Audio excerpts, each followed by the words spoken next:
My name is Rob Balfour, and I'm the Chief Executive and founder of Survivors West Yorkshire, and especially its project that has always been running in the background for male survivors, because male survivors need special projects, as you'll see in this film, hopefully. So this film is called Boys and Men's Healing, and it's about 15, 16 years old when you have a look at a lot of it. And I'm not going to kind of give you a heads up on it. I'm going to let you watch it. When we finish with it, then we'll have a panel, and you'll be able to hear us debate about the history, the present, and the future for male survivors. And hopefully you'll find that interesting. So thank you for attending. I think people are just coming all the way. I'd like to introduce the panel, if that's okay. So I'm going to do that alphabetically because there's no kind of hierarchy here. We're all kind of here to share our knowledge. So I'm going to start with you, Richard. So Richard Bobber is director of the Lead Visible Project, a cross-sector partnership which aims at improving health and well-being strategies for adults who've experienced childhood sexual abuse.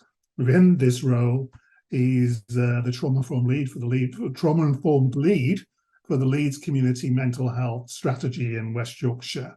Prior to working with Visible, Richard spent 20 years with the Leeds Survivor-led crisis service, working frontline and managing services for people in acute mental health crisis. This work often involved supporting adults who'd experienced childhood sexual assault, abuse, and who were living with significant impacts on their physical and mental health. Welcome, Richard. Thank you for joining us this evening. Chris O'Connor. I know Chris. Chris has the privilege of working with me on a daily basis as our in-house therapist at Ben's Place, so it's really good that he's kind of taken the time out. Chris is a qualified integrated therapist and has a massive amount of knowledge about male survivors and I've lost count of money, Chris looks very young, but he has more hours than I have working with male survivors in a counselling context. He has a passion for working with them and to work through their wounds and wider ripples of abuse they have endured from society often. Chris has been working alongside Ben's Place for over a year now and a half, and he's recently become part of a very integral part of our small team. So welcome. Thank you very much for joining us this evening, Chris. Matthew McMarish. I don't know Matthew very well, but I've kind of met him very briefly recently, which I'm really pleased and positive about. Matthew is a published songwriter and playwright. His debut show, To Kill a Kelpie, ran off Broadway and then toured the USA. Another of his plays, Remember You Are Beautiful, was described by I presume it's the Scottish Herald, as the best play in any theatre this year. Besides acting and writing, Matthew is an accomplished human rights activist, encouraging various governments across the world to take parliamentary motions to improve child protection laws. So the legal bit in the States will, I think, resonated with the struggles of doing that with him. As an official delegate to the United Nations in New York, Matthew has chaired numerous global discussions on children's rights. In recognition of his activism, he was granted an honorary doctorate and received the prestigious Top Scots Award, previous Top Scots including J.K. Rowling and Andy Murray. Matthew also co-founded something that I'm really interested in, which I think is a really exciting project that's come around, and that's kind of 2 years, which is the Brave Movement, which is a pioneering project led and run by survivors of sexual abuse violence to change the way society deals with both them and the drivers of the sexual abuse they experience. And that project really spans the world. So it's an amazingly exciting project. Thank you for attending, Matthew. Thank you for being here. So I think the place I'll start, if it's okay with you, is ask you individually to kind of give your reflections on where the film placed male survivors 15, 16 years ago, and what your reflections on watching it, and what it was like in the past for those guys. And I'll start with Richard, because Richard's kind of sitting there and see what Richard has to say. Thanks, Rob. Well, first of all, one of the things I wanted to acknowledge tonight is I see myself very much as part of the problem in terms of trying to get this conversation going. I think for various reasons, I have just a massive blind spot around the needs of male survivors. And I watched that film, and just take a moment to acknowledge the sort of heaviness in it and also the wisdom of the survivors. There was nothing in it that made me think, wow, I've not thought of that before or sort of heard that before.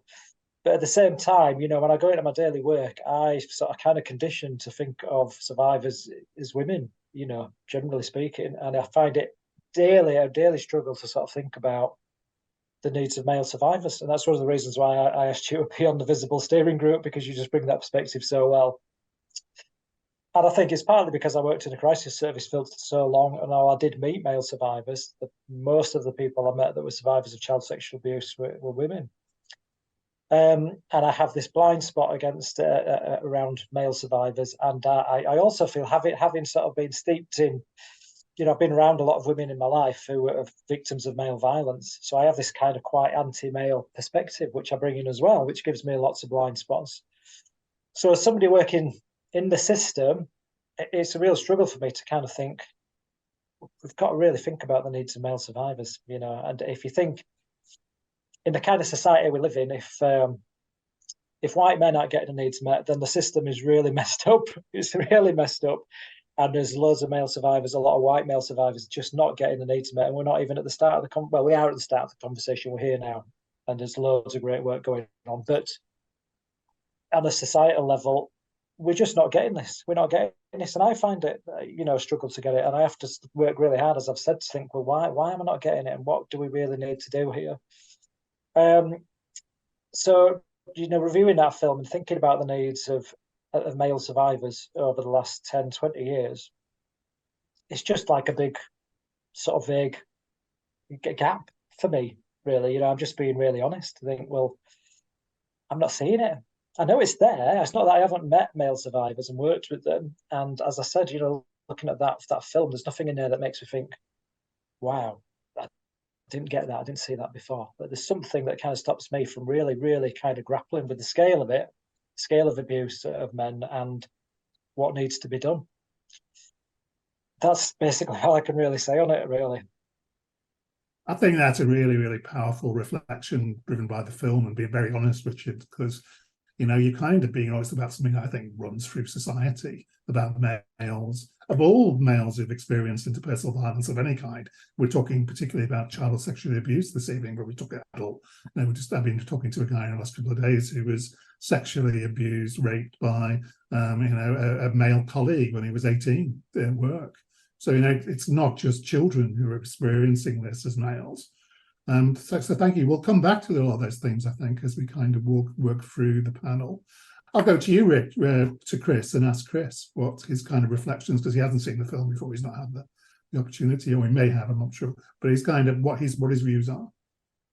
I think one of the stark contrasts is obviously I'm looking into a time period that I wasn't around in. So whilst there are certain things that I still hear, it's not encouraging to see, but it's encouraging to note some of the shifts. And obviously I know it was based in the US, but looking at some of the ways in which, particularly the phrase, you know, the silence, it's still there, and I'm still hearing it in my work with survivors. There's still a silence that's held or kept, but there's less of it, and there's more spaces for people feeling at least able to tentatively step into the conversation. And there are people who are, you know, more brazenly going forward and just saying, this is my reality.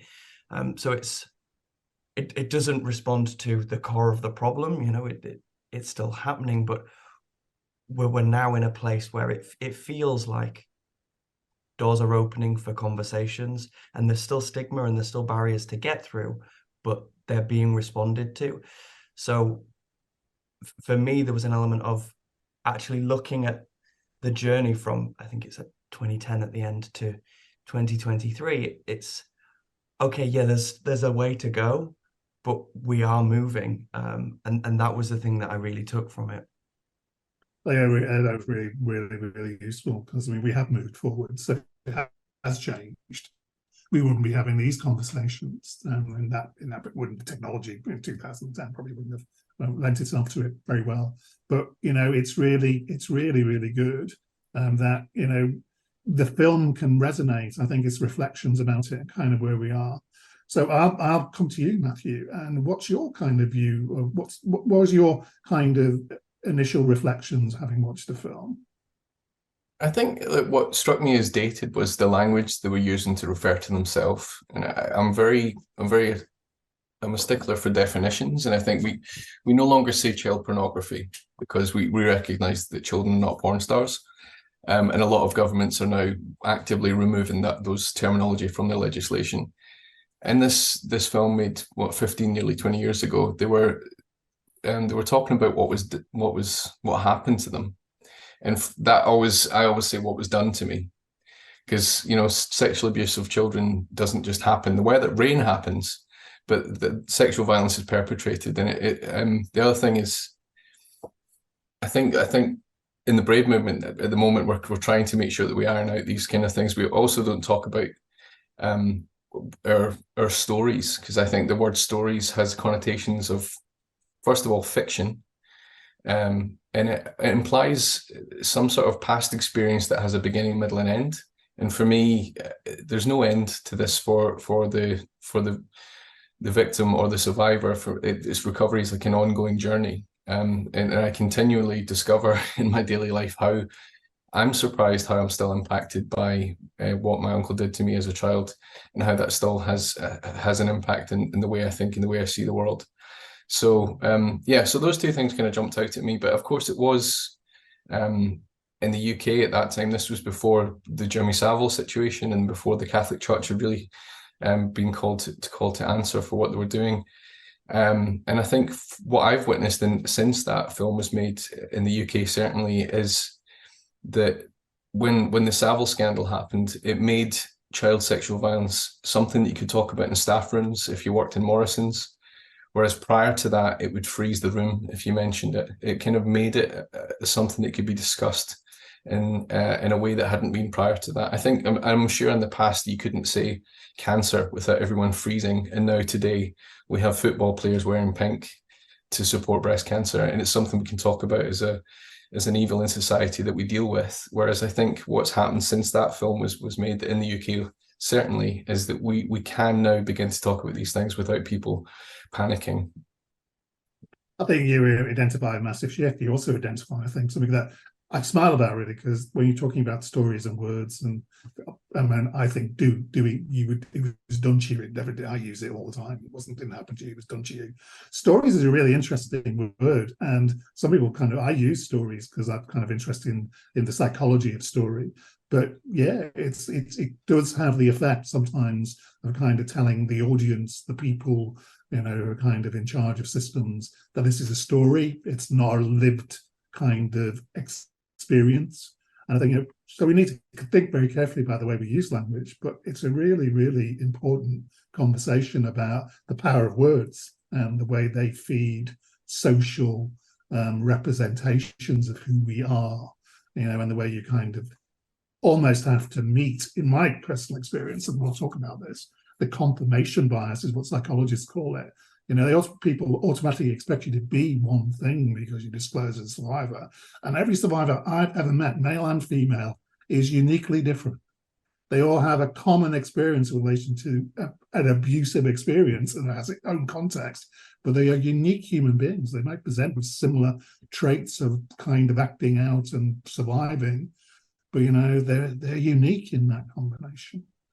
So where are we in this landscape now? So 20 years on from that film, because it took quite a few years to make, I think.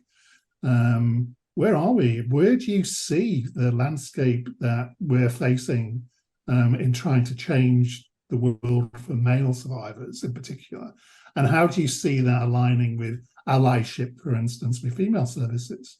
And the state itself, the National Inquiry into Child Sexual Abuse, for instance, spent 8 years, 9 years, cost £180 million, produced a series of reports, and then a final kind of combination of all of that experience and evidence taking to give a set of recommendations. And to my knowledge, not a single one of them has actually been placed into policy and acted on at this stage. So where are we, do you think, in relation to liberating services and spaces for male survivors to find healing? Because me and Chris work with male survivors every day, and we know that actually if you give them those spaces, and it's not really complicated to do it, if you give them those spaces, they do amazing stuff for themselves in healing.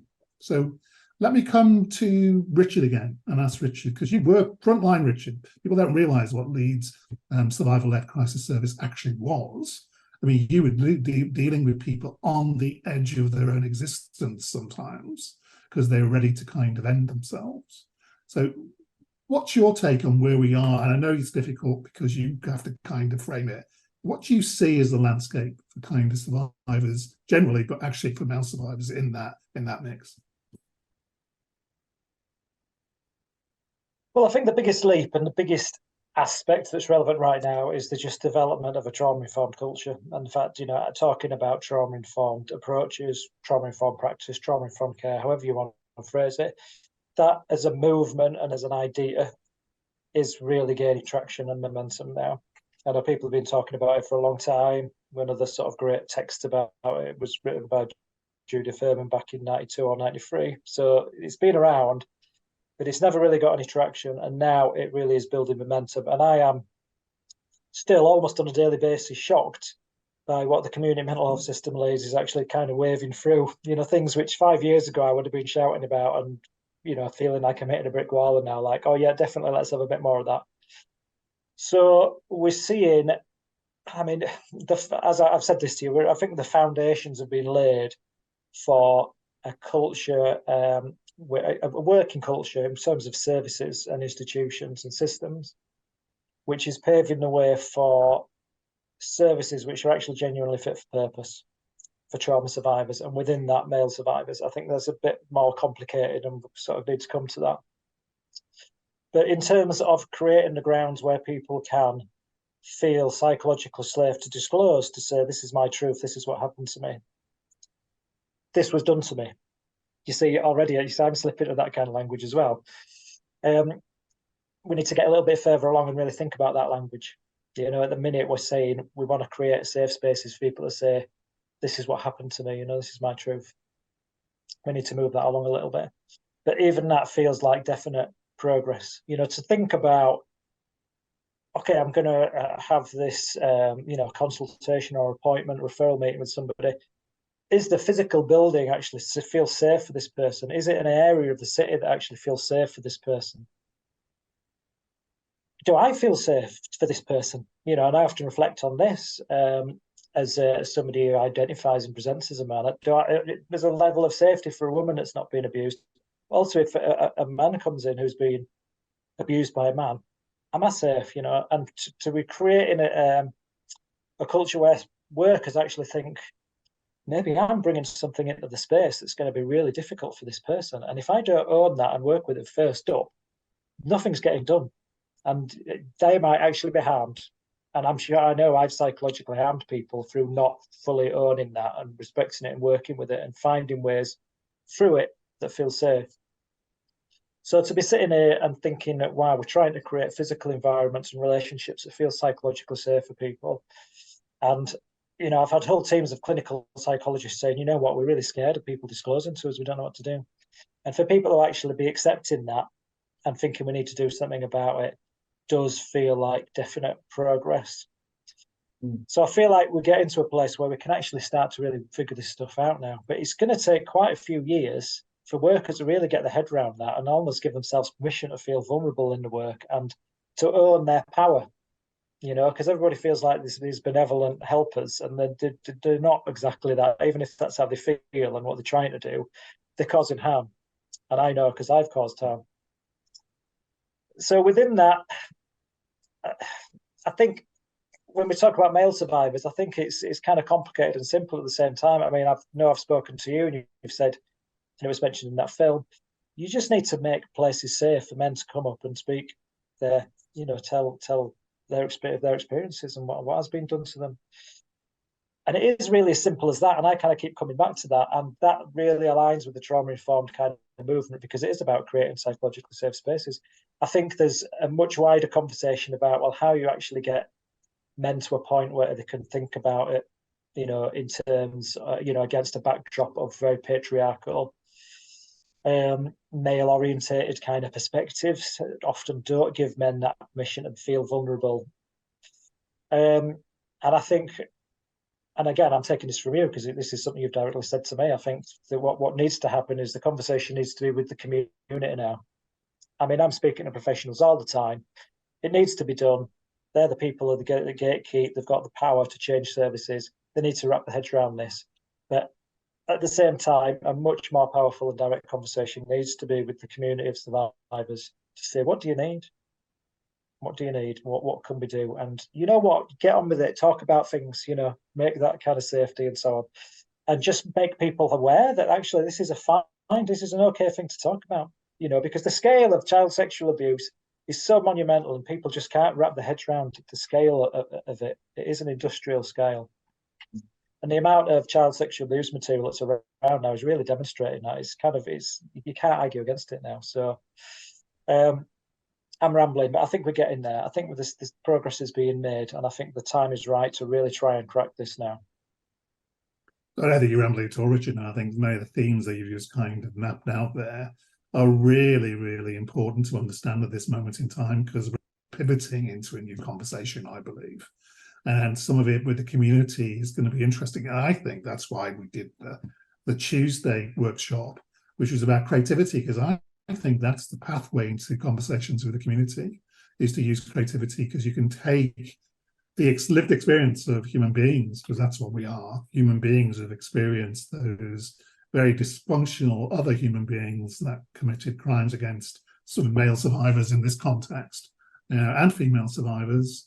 And Leeds, West Yorkshire, that's where we're situated, it has some of the highest rates of perpetration of sexual crime against children, if not the highest, I believe, and also against adults. So, we're a place where it's the epicenter of that epidemic in many ways in the north of England. So we need to per head of population. So we really need to get ahead, and we need to be working not just on one front, on, I think, multiple fronts. So you cannot end this by dealing with one element and then hoping the rest goes away. You have to go to use a metaphor, but I think it's really, you have to go to war against it, because that's the only way you're going to push it back into the limitations of, less damage to all those children, especially. I'll come to you, Matthew, and kind of ask you where you see, because you've got a global view, because you're in the Brave movement and you're looking, in Europe.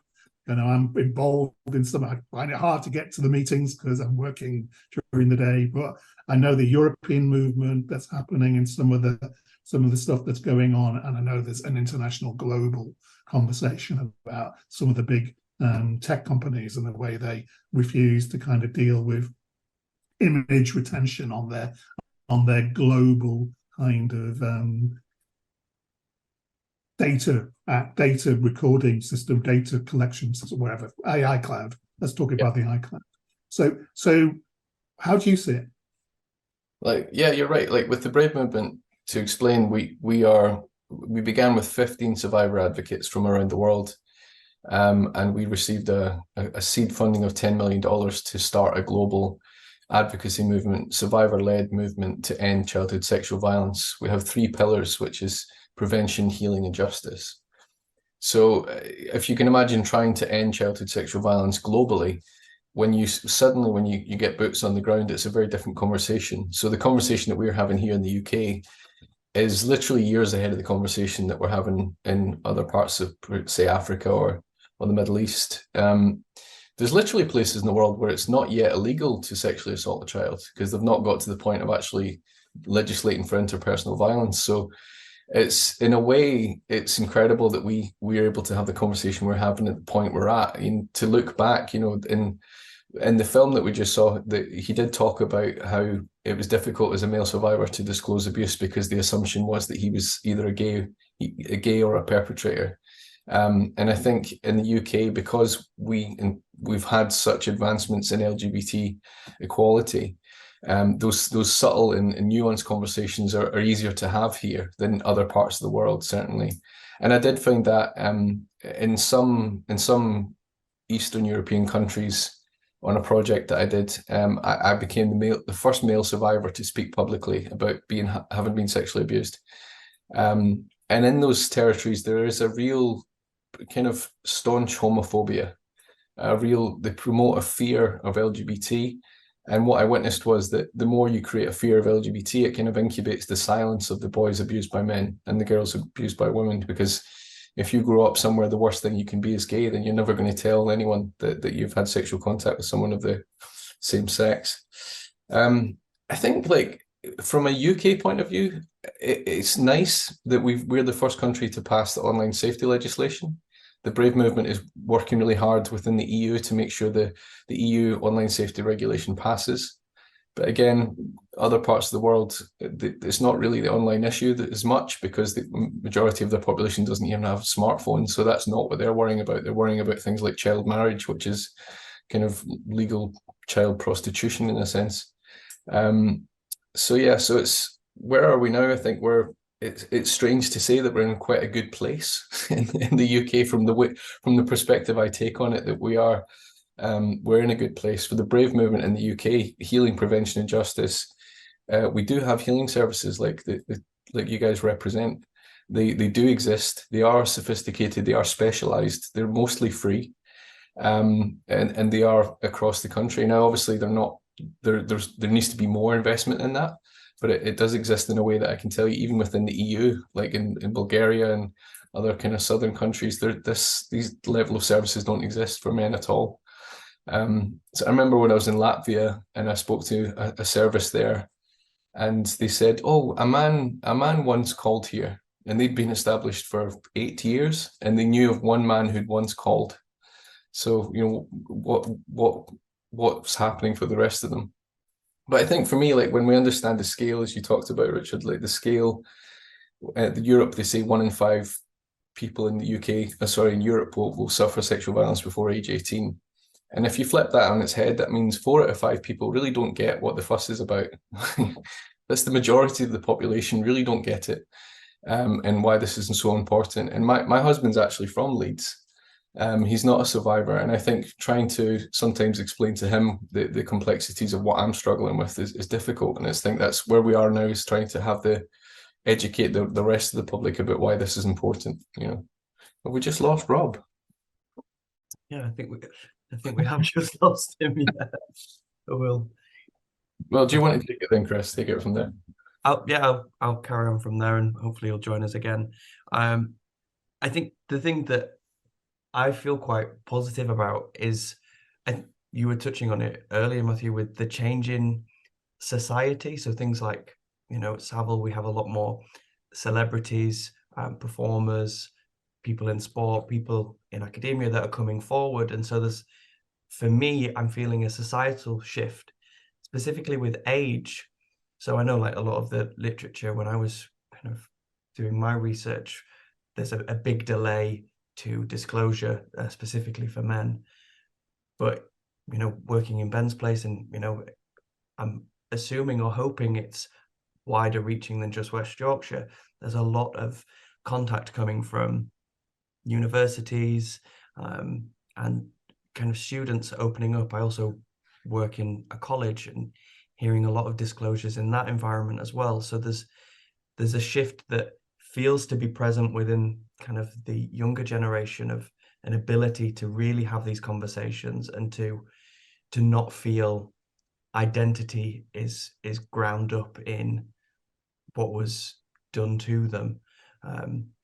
So that gives me a bit of hope. But one thing that you were saying, Richard, about buildings really struck me, that there is this split, because there's still a lot of men that have a tension around maybe accessing services, and remote is one way, but then there's also wanting to have a space that you can go to, and it's finding that balance where the building is secure and discreet, so that it can be accessed without necessarily feeling called out just entering the space if that's not where you are or what you want to do, but equally that you enter a space that is designed for you, that you feel welcomed and seen. And there's, it's small things. If you're going into a space and there's the walls are peeling and there's a bucket catching drips from the water, what does that tell me about my value as a survivor going into this space?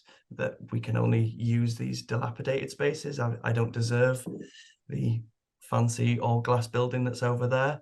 So I think whilst we respond to need, it's making sure that the human is valued as an individual, not just, oh, we need it to be discreet, so we'll put it over here, or we need to make sure people can access it without feeling exposed, so we'll put it down a back street. Because what does a back street say to some survivors?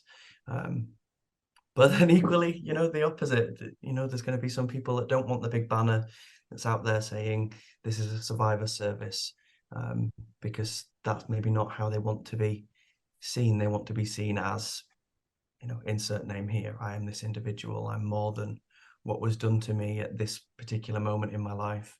But kind of considering where we are now, it feels very much like the needs and the choices are being responded to a bit more. They've been more vocalized, you know, people going to the GP and not saying, I'm depressed. Okay, here's some medication. Okay, I'll go off. There's men now saying, I'm depressed, and this is something that I've had to hold all this time because I've not known what to do with it, and I would like a space to talk about that. And so the system is almost, to an extent, at times having to play catch up. Okay, yeah, we need to respond to that, and it's great that we have charities that are there able to pick things up and respond to it. But it's also making sure that, you know, things like legislation, things like funding streams are responding to that need for all survivors, but specifically for male survivors, because, you know, we've had movements around toxic masculinity, which is a very evident issue, but then it's also recognizing just because there's a minority of men that maybe can display some toxic traits or behaviors, that doesn't define all men, and so that men can feel held in their stance as a man without feeling linked to other things. So it's a really delicate balance, but one that I think we're moving towards. And you were mentioning as well, Richard, you know, people stepping into that vulnerability of I'm nervous about what to do if someone discloses, and it's recognizing, okay, if that's the tension that we have as professionals and therapists and people within the system, how much more is that going to be prevalent for survivors? You know, oh, I'm scared of hearing their experience. I'm scared of hearing their hurt. Well, there's the fear of sharing, the fear of disclosing, and the fear of not being held. You know, I've kept this to myself for X amount of years because it's too big for the rest of the world. So, you know, there's a sense of we need to step up to be able to hold that with them and be alongside these individuals as they go through their survivor journey. I've seen that there's just some questions come through. How can we further encourage survivors to make the initial disclosure? A growing men's support group such as Andy's Man's Club equipped for this. I'm wondering, what do you think of that? I'll start with you, Matthew. I'll go in reverse order about supporting men who've kind of experienced abuse or assault to step into disclosure if that's what they want to do. So you're asking me, sorry? Yeah, I'm wondering what your view on that is. Well, the Brave Movement, one of the first things we did was create guidelines on disclosure. There's 4 sets of guidelines on the bravemovement.org website. These are the universal guidelines for how to give a disclosure and how to receive a disclosure. And we created 4 versions because it's for over and under 18. And what we'd like is to have those on the back of toilet stall doors across the country, because it's basically happening more and more. And there is practical do's and don'ts that do help that situation. So go to the bravemovement.org and download the guidelines and just put them all over your workplace if you can. And the other thing I was recommend is I wrote a book for young people about how to navigate your own recovery. It's called The Truth That No One Tells Teenagers, and that's now been the organisation called Mankind UK, who help male survivors. They're based down in Brighton. They've licensed it and they're going to put it on the website for free so people can access that. It's on Audible, but it's just me reading it. But you can also get it on Amazon. But and that's a book for how to actually how do you recover? It was a child, actually. I was speaking in Iceland, and a child wrote to me and said, how did you recover from what I suffered? And no one had actually asked me that before. So I replied, and the child's therapist asked if they could take the child's name off the letter and share the letter with all the young clients, because no older survivor had ever frankly and gently shared with all the young clients how do you actually take your life back after this. So I would recommend those two resources. Sorry, Richard, go ahead. Oh, great. I mean, I think in line with that question, some of it is about making sure these resources are out there, because there's obviously so much great work that's been done, and still people are trying to reinvent the wheel. I know just from working in Leeds, Leeds is a big place with institutions and systems, and trying to join the dots is maddeningly complicated a lot of the time.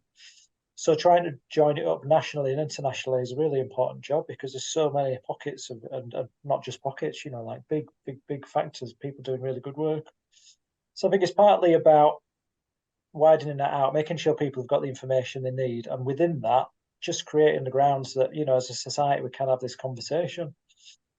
I'm just mindful of something you also said, Chris, about, getting the physical environment right, and how, people maybe walk in and the locations doesn't feel right, or it's too obvious, or there's like that bucket catching the drips. And so many charities and organisations are just on the knees. There's not been a complete absence of funding, mental health generally, let alone, people healing from trauma, and let alone childhood sexual abuse within that. It's just overlooked, despite all the, the chit chat from, the people at the top and stuff. It's just massively overlooked. People don't really want to talk about it. And services are, just like I say, just on the knees, you can't meet demand. So you've got to somebody's got to put some money into this and take it seriously, because then you're giving that message of value, like you said. And how crazy is it that the system just hasn't got even a basic experience of dignity for people at its heart, because that's the first thing you would want anybody. But, in this context, a man wanting to disclose for the first time, to just feel like they could have some dignity within that kind of experience. And that's just, what's led to this, where systems don't think about that as a basic thing, right? How can we afford this person their dignity when they walk through the door? Nobody thinks about that. It's all just this mechanistic, technocratic, bureaucratic kind of nightmare, really. I'm just picking up on some of those other questions. I mean, I'm not going to speak about Andy's Man Club particularly. I've heard a lot of good things about it, but I've also heard a lot of male survivors. Well, I've heard two things. I've heard a lot of men say, it's fantastic. I go to these places, there's gardening groups, there's allotment groups, there's just a general group where we just go and chat about whatever. And it's fantastic. And that's definitely great. But I've also heard other people say, I've turned up and then somebody's talking about suicide, and it's a bit much. So that comes back to that. Are we really equipping people who are setting these kind of things up to think, make it a psychologically safe space, and get your ground rules right and everything? There's a lot of work to be done there. Anyway, I'll come back to you, and welcome back, Rob, before we sort of... I do apologise. My internet is usually state of the art, but for some other reason, Richard and Chris will know that I'm a bit of a Star Trek fan. So I think there was definitely a kind of subspace anomaly that I had there and vanished. So thankfully I'm back. And I'm just picking up on some of your conversations. I won't name any agencies because I think it's not appropriate in this particular context, though I welcome you mentioning names. I'm hearing stories, and I've been hearing for a few years from quite a few different male survivors who approached our service.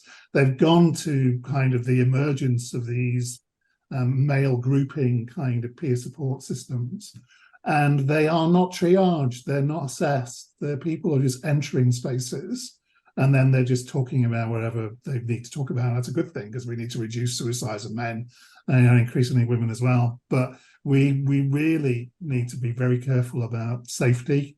So we're hearing stories of guys who are sexual violence survivors entering into groups where there are paedophiles in the group, and they acknowledge their paedophilia, and the survivor then receives advice from the paedophile on how to recover. And the facilitators, when asked about this by the survivor, are told, well, we're all equal in this room because we're guys together healing and talking about our distress. Well, good luck with that, because that's crazy. And, those types of things need to be really kind of thought about by systems in particular, because at some stage there's going to be a disaster. And that's the experience of the male survivor movement across the world. You have to be very careful about bringing people together, because in the end, you're talking safety. You're not talking just release. You have to have safety, and it has to be psychological safety. So I haven't seen how that happen myself personally, but I've heard more than one male survivor who's entered our service who's experienced that in groups of all sorts. And you can't mix those populations unless you're crazy, because you've got a disaster coming. So I just want to add that in. So I think working with males is easy. It's simple if you obey common sense safety rules that understand that you're dealing with vulnerability. And if you get it wrong, you can trigger a cascade of stuff that, may end in somebody not being here anymore. And that just, that all for just thinking about processes and understanding it. So I won't go anymore, but I'm glad I'm back. But it looks like you were managing without me. I could sit back and I'll just sit back and let you guys get on it, because clearly you don't need me. So I really knew good. you'd be getting back in the helm, so I thought we'd take a second just to respond to a question that came in until we looked at the future. So, yeah, I can see that worked for Brian. I think we have a flat hierarchy, so it's kind of good. You guys are here, you've got as much knowledge as I have in many ways. I was going to pick up on 20 years ago and kind of looking at things just to say that, often I get criticized, I think, because I'm always banging on about it's not good enough. But actually, what I'm saying is it's not good enough yet, but it's getting there. And I think that's, 20 years ago, it was for me, and I'm a survivor when I reached out, it was over 25 years ago, actually longer than that, in truth. And I reached out. There were a couple of analog telephone lines with cassette players at the end of them. That's what existed for male survivors in the United Kingdom. And you left a message on a cassette tape. And, mostly it would have been survivors on their kitchen tables or wherever, and overwhelmed probably because, those numbers were out there. And it's got in NAPAC, the National Association of People Abused in Childhood, was a postbox in the NSPCC's headquarters in London. And it took 3 months to get a response if you wrote a letter. The email, internet was just emerging, so that was a kind of a liberation for many survivors because they could see that. So if you factor it all the way forward, let's walk forward. Yeah, we have a long way to go, but we've come a long way as well for everybody who's a survivor. We just need to make sure that we're not leaving anybody behind as we speed the momentum of trauma-informed, in my view. So I think that's a good thing, because we've got 15 minutes left to kind of talk about the future. And I'll go to Matthew, because Matthew's sitting in the middle of the screen now. Matthew, what is the future you see for male survivors in this context? Looking, not just in the UK, but internationally, with all the different stages of development of cultures around this, very, very complex issue. What's your view? What's your vision for the future? Yeah, I mean, as you say, we're moving towards it. We're moving towards a time where you can disclose your sexual abuse history without upsetting everyone, and everyone kind of having a basic general understanding of what that is. And so you'd be able to share that in the same way you could say, I was hit by a car when I was 4, and people can go, oh, that must have been very traumatic, for you. But I think we're moving towards that. I think within the UK, like I was saying, healing, prevention, and justice, we do have a justice system. We have the head of the Scottish Police said recently, we want survivors to know that if they come forward, they will be believed. And that is a directly opposite statement that I've heard the head of other police forces say in the different nations. So the one thing that we're really truly lacking in the UK is any tangible prevention. And what we think of as prevention is not like teaching kids how to disclose, like the underwear rule or stranger danger, all that stuff. That's actually how to address abuse in the aftermath after something has already happened. True prevention is recognizing that in society, there are adult individuals who, for whatever reason, want to attack children sexually. And how do we address that as a society? Which partly why we're called the Brave Movement is because we need to be very brave and have some very difficult conversations. We need to expand services for people who, for whatever reason, have this attraction towards children. Government needs to invest in those services, and they need to be accessible. We also need to recognise that today, 50% of childhood sexual violence is perpetrated peer on peer. So the world is changing, and it's partly technology-led. Children and young people are having their first sexual encounters on devices. They're sharing sexual images of each other, sometimes consensually. But we're now in a world that's different to 20 years ago, where you know, the problems that now exist and the crimes that are now occurring didn't exist 2 decades ago. So it's much more complex, and the solutions need to be as sophisticated as the crimes are becoming. So that's not to say all hope is lost. I'd say, like I say, the UK is the first country in the world to already introduce an online safety legislation. So we are getting there, but I think major investment in supporting individuals who recognise their own dangerous attraction towards children, and trying to take the hysteria out of that, so that individuals who, for whatever reason, have that attraction can ask for help without thinking that they're going to be attacked, because that's hopefully what we're moving to. I think in the past decade, we've got to a point where adult male survivors can say, you know, I was sexually abused in my childhood. I don't think we're quite at the point yet where a work colleague can say to you, I think I'm going to attack this 14-year-old. We're not ready to have that conversation, but we need to get to that point so that we can actually genuinely prevent this. But we all need to get a lot braver before we get there. So I think you illustrate conversation, a very difficult conversation. I'm sure you're aware, especially within survivor communities, about talking about the paedophile, the predator, because it kind of almost says that we're going to be forgotten again because the emphasis is going to be the state. I think we need to be dealing with it at all points in upstream, downstream causes, what's driving it. I think you can't, as I said earlier, you can't deal with one element of it. And that terrifies the state, because it means they're going to have to resource what is an effective war. And we need to stop it, or we need to push it back so far that, we start to see the cascade of protection that's necessary for children. And that's the government just wants to look at the other way, in my experience, for that, because they just want to deal with one element and get it ticked the box, and that's sorted. Well, this is going to go on, and it's going to grow. The internet, we're seeing more young males in this particular context telling us when they're exploring their sexuality online in all sorts of different contexts, and they're being then groomed and kind of abused. So we need to deal with all of it. If the Russians were driving their tanks across Ukraine, the Ukraine had collapsed, their defense systems were down, and those Russian tanks were running towards Poland, I'm sure there would be no lack of funding into dealing with that for defense of the European homelands, century, wherever. We need to do that for sexual violence, and we need to do that for the protection of children, because I think they deserve that. Sorry, I'm giving a bit of a speech now, so it kind of gets my vision. So I'll go to Chris. What's your vision for the future of male survivors in the centre of it? But obviously, all human beings have been sexually violated.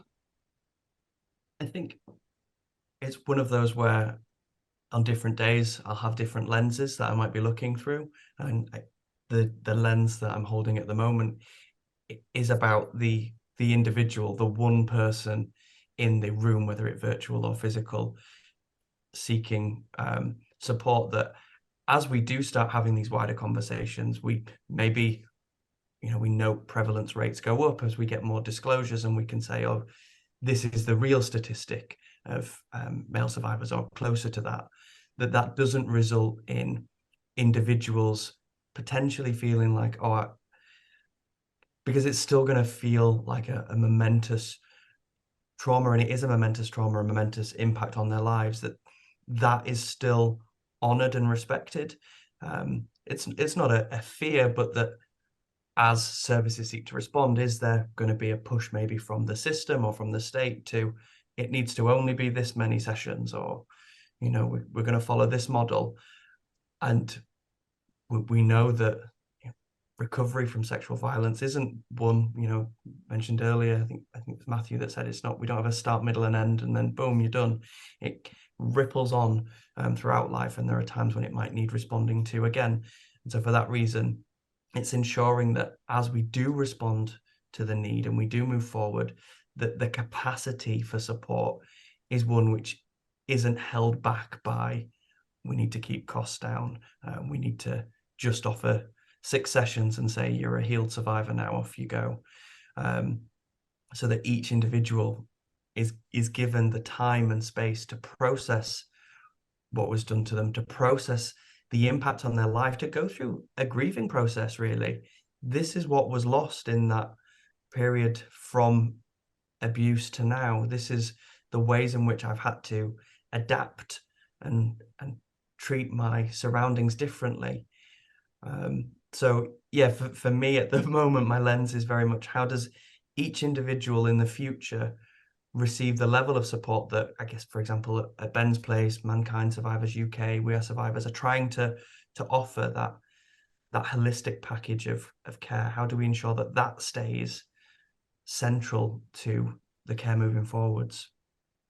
That is really, really powerful points. And the attachment, I think, is Scotland. I remember reading about Scottish Health Centre. They, described itself as an attachment-based service. That it wasn't scared, it wasn't creating dependency, but what it was saying was, if you've been traumatized, especially sexual violence trauma, you can do counselling, hopefully enough sessions that makes that kind of stability and ability to integrate and kind of move forward really positively, really solid. But you may want to come back in 10 years. You may want to come and look at a bit. And this isn't take antibiotics of so many counselling sessions and you're cured. This is a journey, and it's a metaphor that people criticize, but it's a process, and you may need to come back. So I think we need to kind of start thinking in those terms of rebuilding that space so that it is an attachment-based approach. The NHS will need to go from the medical reductionist model that if you don't get cured, then you're locked. So actually, this is a long-term journey, a long-term exploration of yourself that requires reinforcing of attachment now and again, just to anchor people in that journey, that process, so that they make it really well. And I think that's something that I think you were kind of almost mapping there, Chris, when you used the word holistic, because often we don't really know what that means. And I think it's about building safe places that you can return to without having to be dependent on them. We're not creating dependency, we're creating possibility. So we're kind of we've still got a few minutes to go. So, I heard Richard, I think you spoke about your vision for the future, but I'm not sure you did. I think you were talking bits of it. So what does it look like in Leeds? Let's look at Leeds. What is the expression they used to use it all the time is what does good look like in 5 years' time? Yeah, they don't use it anymore, do they? But there used to be the buzz term. What does good look like in 5 years' time? Well, first, let me just in terms of the future, I've been listening to these conversations. I'm going to pick up on the idea of hope. The fact that we're talking about an attachment-based service, is extraordinary. You just nobody would have understood that 5 years ago. And the work you've been talking about, Matthew, with the Brave movement, just extraordinary social momentum addressing kind of things. And there is great hope within that. And, thinking regionally, I will come to Leeds, but, West Yorkshire, the commissioners have a vision that West Yorkshire will be trauma-informed by 2030. Schools, criminal justice systems, mental and physical health systems, and a wider society, people will say, we understand what trauma-informed is. There's traumatized people walking amongst us. That's me. This is what I kind of need. And set against that, you've got, tech. We talked about technology facilitated abuse. I think just drawing more and more people into paedophilia and, sexual crimes against children, violent pornography, and, the dark web, and just the industrial scale of child sexual abuse material that's now being produced. And then AI is thrown in another curveball with that, and it's just creating, you can use it to generate massive amounts of child sexual abuse material. So I'm somewhere in the middle. I feel like we're, on the one hand hurtling towards salvation, and on the other hurtling towards destruction. That's maybe the human condition. So looking into the future for male survivors and child sexual abuse survivors and trauma generally, I think it's a bit of a mystery. I don't really know where we're going with it. I choose to side with hope. And in Leeds, that's what I'm hearing. I speak to a lot of survivors. You do tend to be female involved in those kind of spaces, but yeah, male survivors too. And there is a sense of tentative, cautious optimism that things are moving in the right direction, and that people can start having a conversation about how our needs can kind of get met. And I think the needs of men generally are just part of the conversation now. And commissioners, service, managers and so on are really taking this seriously and having proper conversations. How can we create those safe spaces for men? How can we meet the needs of men? How can we stop overlooking this? So in terms of what good looks like, I think, what we're aiming at, certainly with Visible, is a healthcare system that's fit for purpose, where people can get an appointment at the doctor's without getting excluded because they get angry when they ring up, because they're stressed at the idea of just having to make a call, and they're stressed at having to deal with some physical health problem that's linked to their abuse, or some mental health problem that's being created by their abuse, and get a decent consultation with a GP who can say, and a survivor has said to me, I've made this point many times, that the most valuable thing that anybody ever said was a GP who said, "I'm so sorry this has happened to you." And the belief that was communicated there, the validation that was communicated there was just massive and so healing for that person in that moment. And I think we're moving towards a system where that is kind of just much more routine. It's the norm. And that's what good looks like. Accessibility, transparency, collaboration, people saying, well, let's actually hear from you as survivors. What do you need? What have we got wrong? And a system that accepts that it's been getting it wrong for a long time, and workers that are perfectly willing to say, I've got this all wrong. Let's try and make it safe for you to tell me where I've got it wrong, and I'm going to work hard to try and get it right, and let's work together on that as equals. And I think that's what good looks like. Lived experience voices at the heart of it, in the conversation, directing the conversation, and people saying, yeah, let's do that. Let's listen to that and let's work on that. I think that's what good looks like. I like that vision, and I'll give you a kind of context from a personal perspective. But I'm 25 years nearly out from disclosure within an NHS context, and I've spent 10 years working in an NHS context as a disclosed male survivor. I have never, ever been asked at any consultation, how's the recovery going from the childhood sexual abuse? Never. It's never mentioned. It doesn't exist. And when I've mentioned it, well, are you sure you want us to have it on the computer? And I think it's a self-protection. They're trying to protect you because they don't want you to be labeled within the system because of the stigma.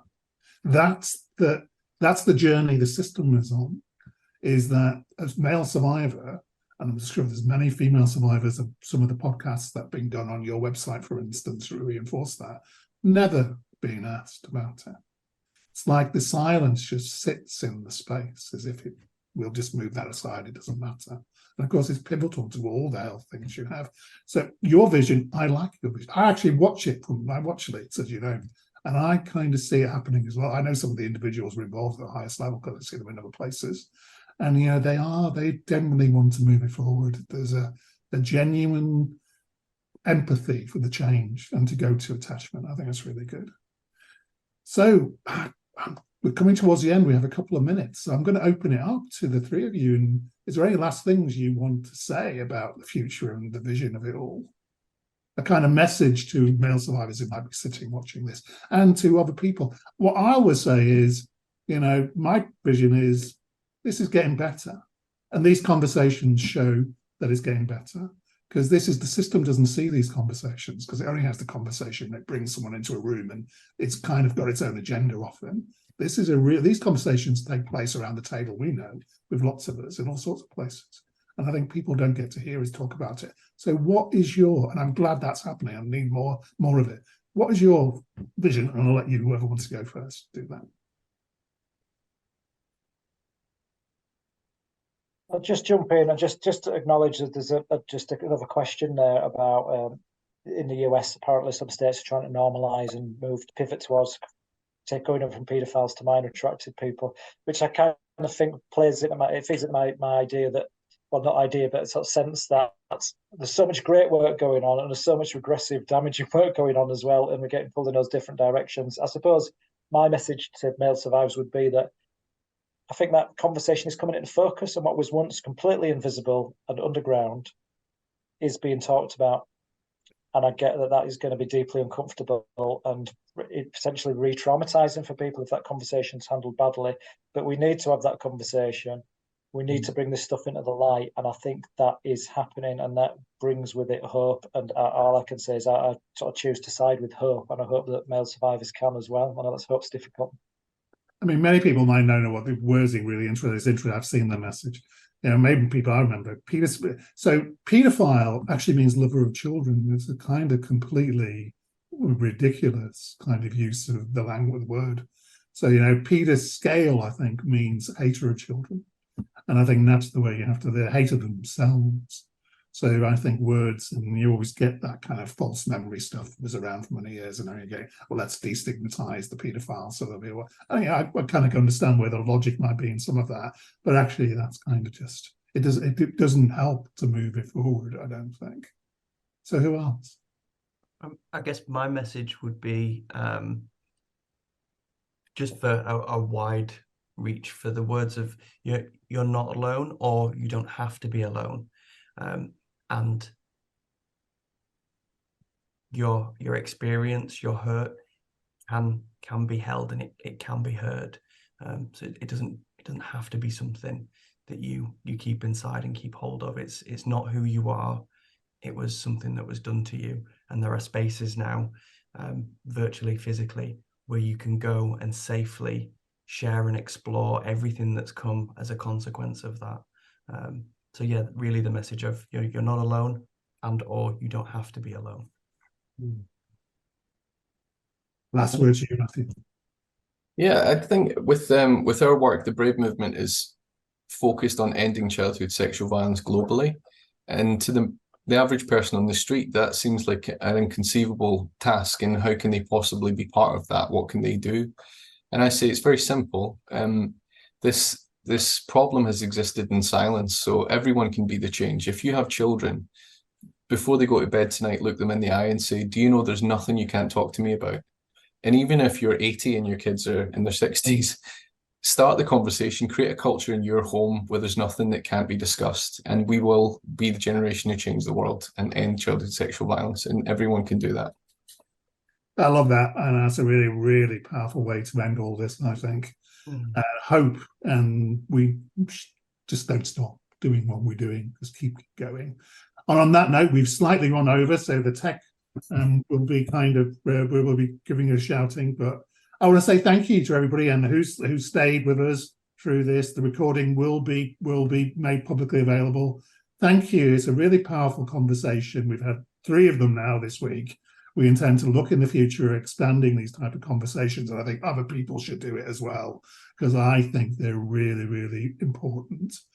And on that note, I'll wish you, the audience, thank you very much for giving us your time and listening to this really complex conversation. But I think we've done this really well. I'm sorry to disappear, but you adapted. That's really good. So you adapted. So it's kind of cool. Thank you.